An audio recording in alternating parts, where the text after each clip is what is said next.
La guérison des maladies. Un domaine de recherche absolument crucial et en constante progression. Laissez-moi explorer les dernières avancées pour vous dénicher une actualité marquante avec sa date de publication. J'espère que cette découverte vous intéressera.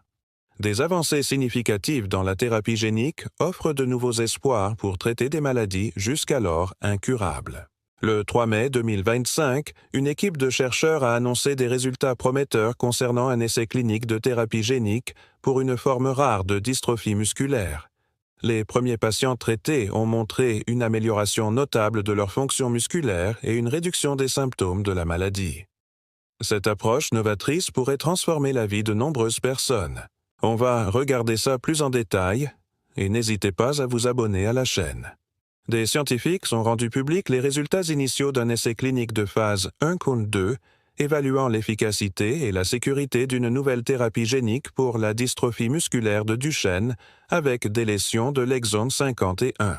Cette maladie génétique rare et progressive est caractérisée par la dégénérescence des muscles squelettiques, entraînant une faiblesse musculaire sévère et une perte de fonction.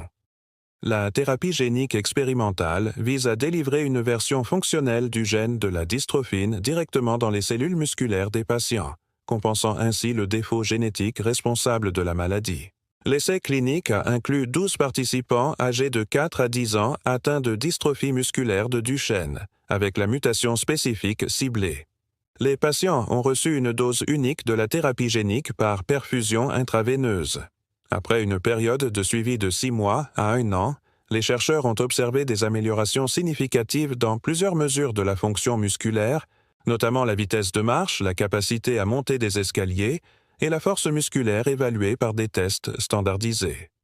De plus, des biopsies musculaires réalisées chez certains patients ont révélé la présence de la protéine dystrophine, qui était auparavant absente ou présente en quantité très faible. L'expression de la dystrophine a été quantifiée en pourcentage des niveaux normaux observés chez des individus non atteints, atteignant en moyenne entre 5 et 15% chez les patients traités. Bien que ces niveaux soient encore inférieurs à la normale, ils semblent suffisants pour induire un bénéfice clinique notable. La formule décrivant l'amélioration relative de la force musculaire pourrait être exprimée comme suit. Pourcentage d'amélioration égale 100 multiplié par la différence entre la force post-thérapie et la force pré-thérapie, le tout divisé par la force pré-thérapie.